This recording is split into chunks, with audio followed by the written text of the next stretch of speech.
अतीक अहमद की माफिया वाली दुनिया में उसका पूरा परिवार शामिल रहा है। सभी बेटे और पत्नी ने अतीक अहमद के साम्राज्य को बखूबी आगे बढ़ाने का काम किया। अब यही वजह रही है कि जेल में बंद रहने के बावजूद भी अतीक का खौफ लोगों में बना रहा।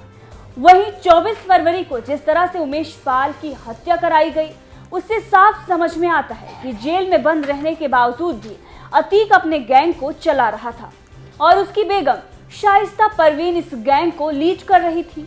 आपको बता दें कि अतीक की पत्नी को लेडी माफिया के नाम से भी जाना जाता है। शाइस्ता के खौफ का अंदाजा आप इसी बात से लगा सकते हैं कि उमेश पाल और उनके 2 सरकारी गनर की हत्या के मामले में अतीक की बीवी शाइस्ता परवीन का नाम भी इंटरस्टेट यानी कि IS 227 गैंग में शामिल होगा। हत्याकांड के बाद से ही फरार चल रही 25,000 की इनामी शाइस्ता को अतीक के गैंग का सदस्य बनाने की कवायद शुरू हो गई है। वहीं इससे पहले जब उमेश पाल की हत्या की साजिश रची गई थी तो उसको लीड करने वाली शाइस्ता परवीन ही थी। हालांकि अभी वो फरार चल रही हैं, लेकिन यूपी पुलिस और STF उसकी तलाश में है। ऐसे में जानना ये जरूरी है कि शाइस्ता का नाम क्राइम दुनिया में कब आया। तो आपको बता दें कि शाइस्ता के खिलाफ साल 2009 में पहला मुकदमा धोखाधड़ी का दर्ज हुआ था। आर्म्स एक्ट के आरोप में करनैलगंज थाने में उनके ऊपर FIR दर्ज हुई थी।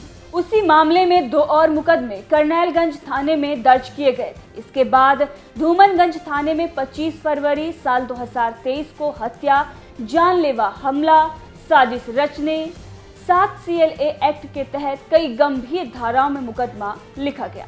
हालांकि तब से ही शाइस्ता परवीन फरार चल रही हैं। इसी बीच अतीक अहमद को प्रयागराज की MP MLA कोर्ट ने 17 साल पहले के उमेश पाल अपहरण मामले में दोषी करार देते हुए आजीवन कारावास की सजा सुना दी है, जिसके बाद उसे गुजरात की साबरमती जेल वापस भेज दिया गया है और उमेश पाल हत्याकांड में शामिल आरोपियों की तलाश भी की जा रही है। अब इसी बीच उमेश पाल की पत्नी ने बयान दिया और कहा कि अतीक के पूरे परिवार को सजा दिलवाना ही उनका मकसद है। सुनिए किस तरह से अतीक को उम्र कैद होने के बाद ये बातें उन्होंने की हैं।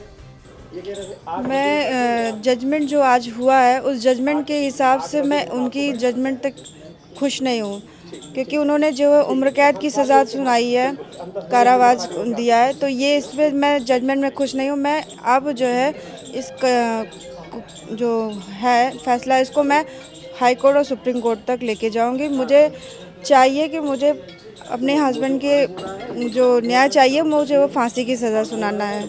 मैं वो तभी मैं संतुष्ट हो पाऊंगी। अशरफ को बरी कर दिया गया, इस पे क्या कहना? मैं इन सब को ले करके, क्योंकि ये जो मेरे आदमी की हत्या करवाए हैं, मैं ये जान रही हूँ कि मुझे इन सब को ख़त्म करवाना है। मैं हाई कोर्ट और सुप्रीम कोर्ट ये केस लेके जाऊँगी। बिल्कुल, सरकार की तरफ से आपने जिस तरीके से पहले भी कहा सहयोग मिल रहा है लगातार, तो अब क्या आप सरकार की तरफ भी अपील करेंगे कि हाँ आगे इस मामले में और कार्रवाई होनी चाहिए? नहीं, मैं मुख्यमंत्री जी से भी अपील है मेरी, लेकिन मैं न्यायालय को ये जो केस था इसको मैं लेके जाना चाहूँगी। मुझे न्याय चाहिए। अभी मेरे आदमी की जो घटना हुई है इससे मैं संतुष्ट नहीं हो पाई कि वो जो जजमेंट मिला है कि कारावास दिया गया, मैं उस जजमेंट से खुश नहीं हूँ। ये लंबी लड़ाई रही, 17 साल बाद फैसला आता है और अब आज उमेश पाल है नहीं, तो ये 17 साल की जो लंबी लड़ाई रही अतीक अहमद से लड़ी उमेश पाल जी ने, उस लड़ाई को आप आगे बढ़ाएंगे? जी हाँ, जजमेंट मुझे आगे बढ़ाना है इस चीज़ को। मुझे न्याय चाहिए। न्याय में मेरे आदमी की मृत्यु हुई है और मैं भी चाह रही हूँ कि उसकी भी मृत्यु हो, फांसी की सज़ा सुनाई जाए। मैं न्यायपालिका से फिर से अपील करूँगी और हाई कोर्ट जा कर के सुप्रीम कोर्ट तक ये केस लेके जाऊँगी। तो यही कहा जा रहा है कि जो भी सज़ा दी गई है उससे संतुष्ट नहीं है परिवार, और उमेश पाल जी की पत्नी का साफ कहना है कि फांसी की सज़ा होनी चाहिए। अब ये कहा जा रहा है कि अतीक अहमद को यहीं नैनी सेंट्रल जेल में रखा जाएगा। तमाम और मामले हैं जिसमें उसको आरोपी बनाया गया है, तो क्या और आप वाले केस को छोड़ के और अगर किसी केस में उसको ऐसी सज़ा होती है तब भी आप संतुष्ट हैं? देखिए, आज तक उसके जितने भी केस हुए चले हैं, उस केस में उसका कुछ नहीं हुआ पाया। ये उमेश पाल का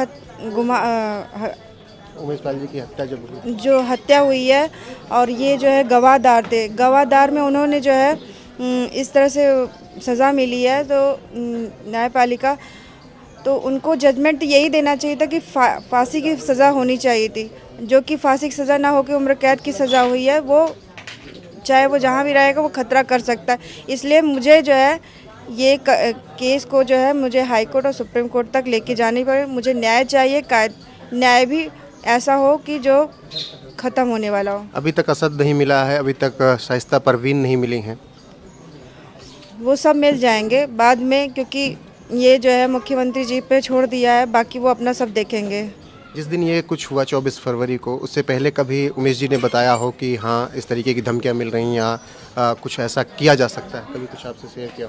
नहीं, कभी कोई इस चीज़ के लिए कोई भी हमसे शेयर भी नहीं किया उन्होंने।